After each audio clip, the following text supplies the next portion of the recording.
Bismillahirrahmanirrahim. Riwayat hidup daripada Datu Nuraya. Tak banyak yang mengenal Datu Nuraya yang punya nama Syekh Abdul Mu'in. Sebagian ada yang menyebut Syekh Abdul Jabbar, dan ada juga yang menyebut Syekh Abdul Rauf. Pada saat lebaran atau hari raya, Datu Suban kedatangan 12 orang murid-muridnya, yaitu Datu Murkad, Datu Taming Karsa, Datu Niang Thalib, Datu Keripis, Datu Ganun, Datu Argih, Datu Ungku, Datu Labai Duliman, Datu Harun, Datu Arsanaya, Datu Rangga, dan Datu Galuh Diang Bulan.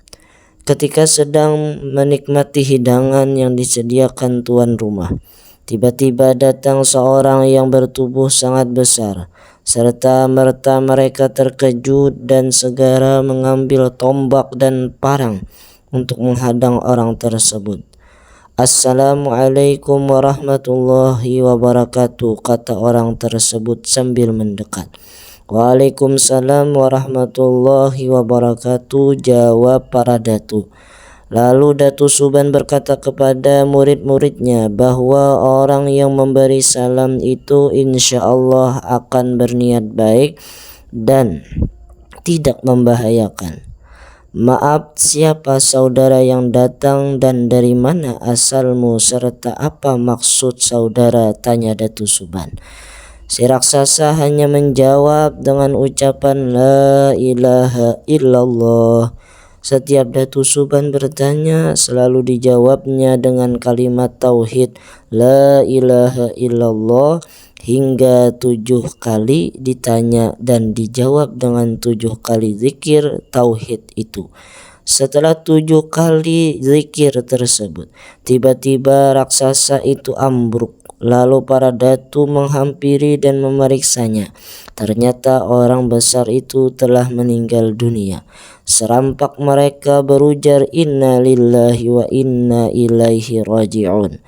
Melihat keadaan yang demikian, para datu yang berjumlah 13 orang tadi bingung bagaimana cara memandikan dan menguburkannya. Jangankan untuk memandikan dan menguburkannya, mengangkat saja sudah susah, apalagi saat itu musim kemarau panjang.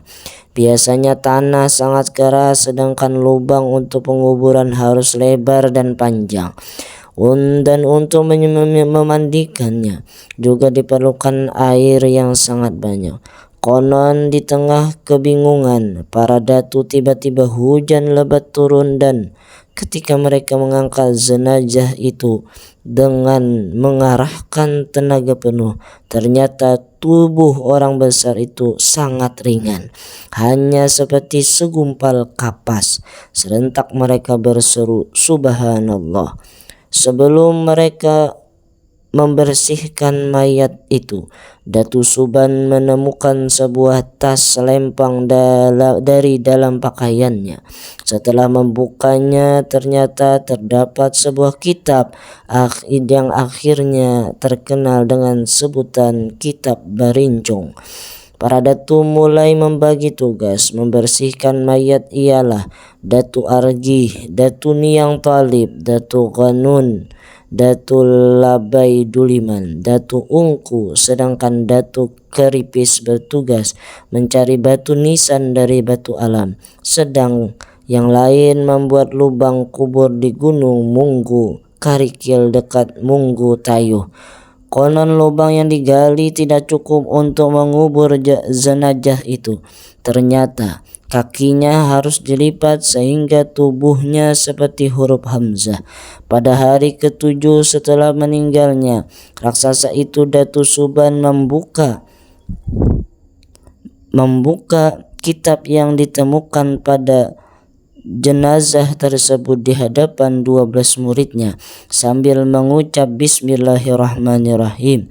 Ternyata berisi bermacam-macam khasiat ilmu dunia dan akhirat. Akhirnya orang besar atau raksasa tersebut diberi nama Nuraya. karena dia datang pada hari raya dan wafat pada hari itu juga, dan sesuai dengan badannya yang besar seperti raya. Nur raya berarti pembawa cahaya yang sangat luas, seperti raya dengan panjang kuburnya kurang lebih 60 meter. Dengan kaki dilipat, kalau tidak dilipat kemungkinan bisa sampai 100 meter, dan lebar kurang lebih 6 meter. Wallahu a'lam bishawab.